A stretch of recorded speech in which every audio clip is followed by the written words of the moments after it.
जय श्री कृष्णा दोस्तों, आपका हमारे चैनल में स्वागत है। ग्यारस माता की कृपा सदा आप और आपके परिवारजनों पर बनी रहे। एकादशी के दिन भगवान विष्णु के साथ साथ ग्यारस माता की भी पूजा करनी चाहिए, क्योंकि एकादशी का नाम ग्यारस माता के नाम से ही पड़ा है और एकादशी को ग्यारस व्रत के नाम से भी जानते हैं। एकादशी का व्रत करने से और भगवान विष्णु का पूजन करने से जहाँ सारे पापों का नाश होता है और अंत में मोक्ष की प्राप्ति होती है, वहीं दूसरे ओर ग्यारस माता की पूजा करके ग्यारस माता की व्रत कथा जो भक्त सच्चे मन से सुनता है या पढ़ता है, उनकी आने वाली हर प्रकार की संकट से रक्षा होती है। ग्यारस माता स्वयं उनकी रक्षा करती हैं। जो लोग इस दिन व्रत नाम भी रख पाए, उन्हें भी ग्यारस माता की इस कथा को सच्चे मन से जरूर सुनना चाहिए। पौराणिक कथा के अनुसार सतयुग में मुर नामक दैत्य उत्पन्न हुआ था।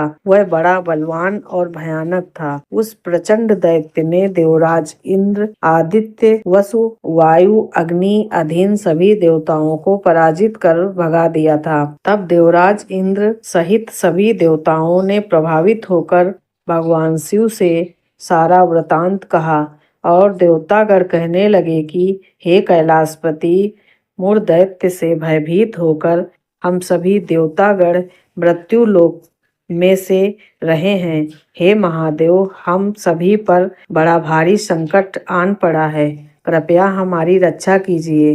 देवतागणों की बात सुनकर तब भगवान शिव इस प्रकार बोले, हे देवताओं, तीनों लोकों के स्वामी, भक्तों के दुखों का नाश करने वाले भगवान विष्णु की शरण में जाओ, वही तुम्हारे दुखों को दूर कर सकते हैं। महादेव के ऐसे वचन सुनकर सभी देवता क्षीर सागर में पहुँचे। वहाँ भगवान को सहन करते देख हाथ जोड़कर उनकी स्तुति करने लगे।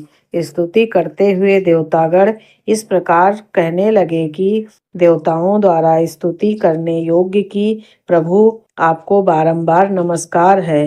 देवताओं की रक्षा करने वाले मधुसूदन, आपको हमारा नमस्कार है।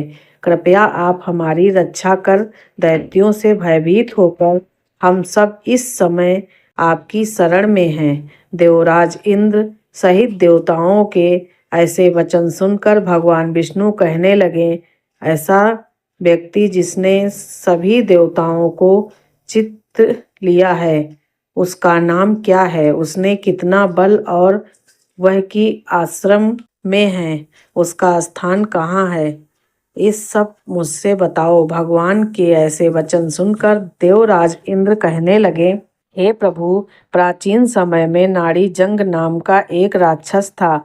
उसके महापराक्रमी और लोक विख्यात मुहूर्त नाम का एक पुत्र हुआ था। उसकी चंद्रवती नाम की नगरी है। उसी ने सब देवताओं को स्वर्ग से निकालकर इस समय वहाँ अपना आधिपत्य जमा लिया है।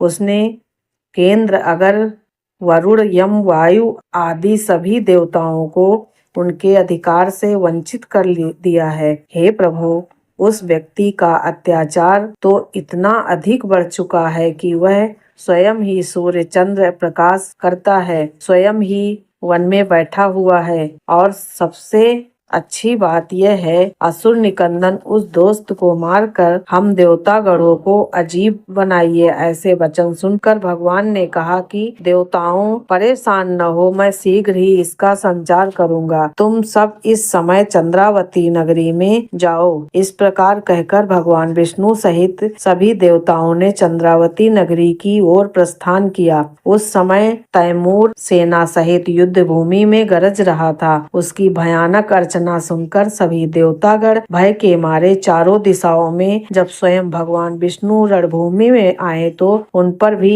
अस्त्र शस्त्र लेकर दौड़े। भगवान ने उन्हें स्वर्ग के समान शुक्राणु से बींध डाला। बहुत सारे इस प्रकार मारे गए। केवल मूर्ति चाहा वहीं चल भाव से भगवान के साथ निर्भय होकर युद्ध करता रहा।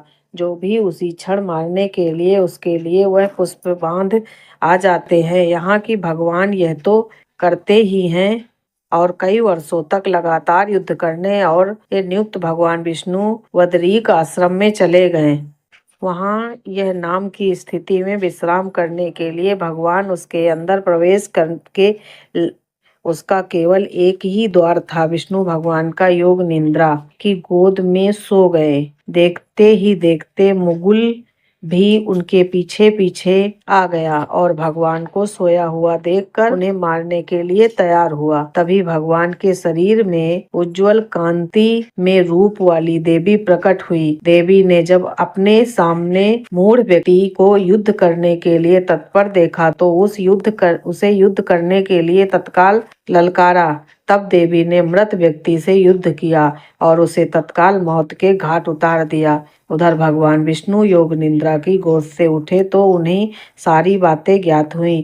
तब बातों को जानकर विष्णु देवी से कहने लगे कि हे देवी, आपका जन्म एकादशी के दिन हुआ था, अतः आप ग्यारस माता के नाम से पूजित होगी और आपके भक्त भी वही होंगे जो मेरे भक्त हैं। ग्यारस के दिन अर्थात एकादशी के दिन जो भक्त सच्चे मन से मेरी पूजा करने के साथ साथ तुम्हारी भी पूजा करेगा, उसके घर में कभी अन्न धन की कमी नहीं होगी और आने वाले हर संकट से वो परिवार की रक्षा होगी। ऐसा कहकर भगवान विष्णु अंतर्ध्यान हो गए। बोलो ग्यारस माता की जय। श्री हरि विष्णु भगवान की जय।